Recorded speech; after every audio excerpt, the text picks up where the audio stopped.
We just got a bunch of Donald Trump's tax filings, and they're stunning. And these are not like full. I think before we go any further, I should remind you, these are not the tax returns. These are not like the much coveted recent personal tax returns that Congress is trying to get from the Treasury. These are filings from 1985 to 1994 for Donald Trump. But what they reveal is absolutely fascinating. You'll remember that Donald Trump ran on being a great business person and a deal maker. And in fact, if you take that away, if you question Donald Trump's credentials as a great business person and a deal maker, the guy has no credentials of any kind. It's sort of scary. Whether being a good deal maker makes you a good president is an open question. But if you take that pseudo credential away, there's nothing there at all. But then you might remember that during the 2016 campaign, people started rightly bringing up, wait a second, hold on. Your businesses have filed for bankruptcy many times. Are you actually the great business person you claim to be? And Trump's explanation at the time was, that's because I was using bankruptcy as a strategic tool to my advantage. It wasn't because my businesses were failing businesses. It wasn't that I made bad deals. When my businesses declared bankruptcy, I was intelligently taking advantage of bankruptcy protection. There is a fantastic new report in the New York Times which tells us that that's very, very much untrue. It looked at Donald Trump's 1040, which is the primary federal tax form from 1985 to 1994, and it is painting a very different picture of Trump than genius businessman, which is what he has been touting for years now. Over the 10-year period that the New York Times reviewed, Donald Trump reported $1.17 billion in losses. This was not common with high net worth taxpayers at the time who would be taking strategic losses for in order to gain tax advantages. Trump's losses were outliers at the time. They were extraordinarily big, and they were genuine business losses. These were not strategic write-downs or write-offs or use of sophisticated accounting measures. And in fact, you know how Trump said that finding ways to avoid paying taxes would make him smart?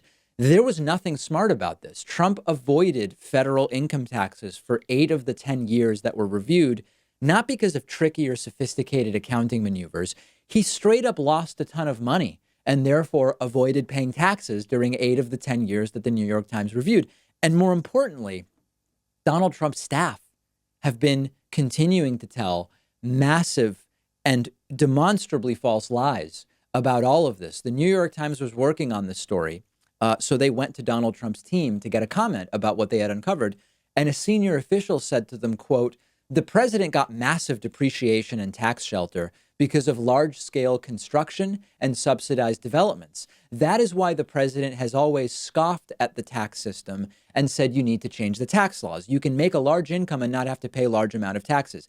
This is just not true. OK, this again makes it sound like tax sheltering and subsidies and depreciation losses created on paper losses for Trump, which allowed him to really intelligently avoid taxes during 8 of those 10 years.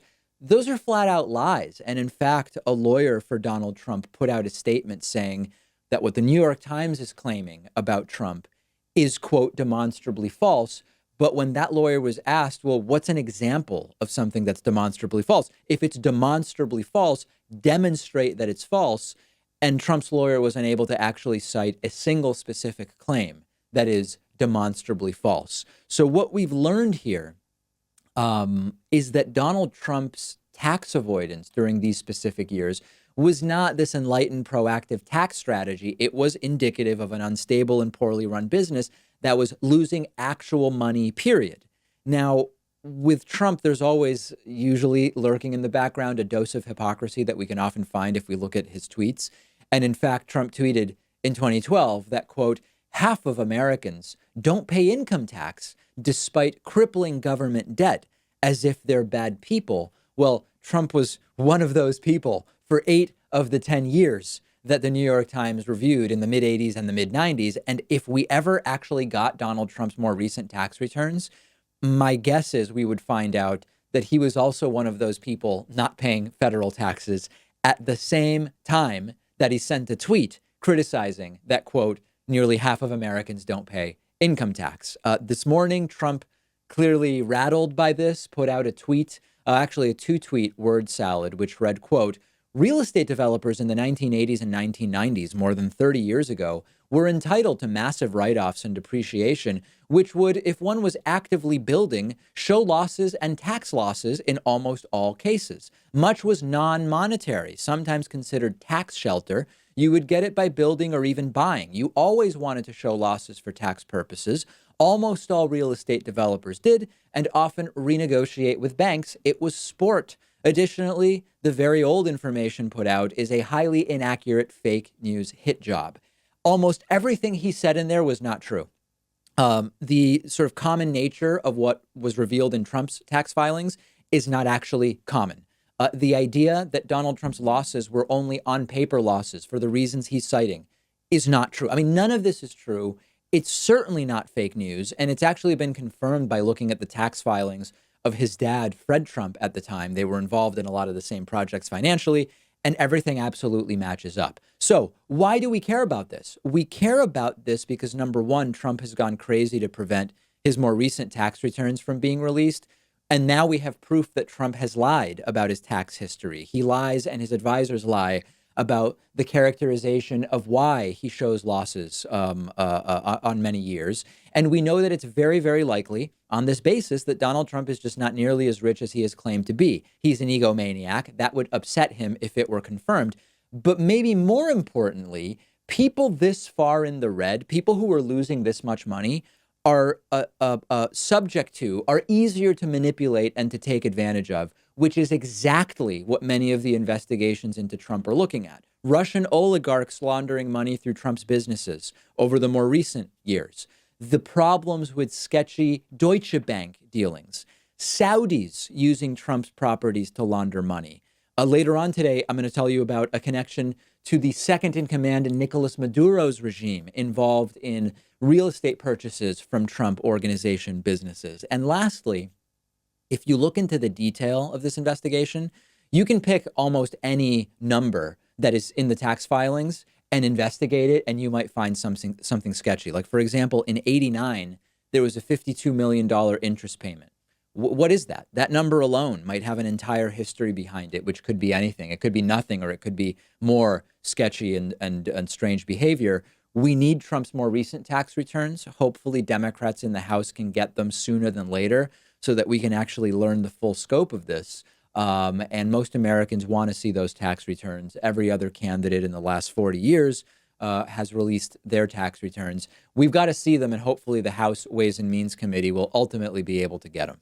What do you think is the most notable thing about Trump's 85 to 94 taxes? I'm on Twitter. Let me know at @dpakman. And the show is also on Twitter at David Pakman Show.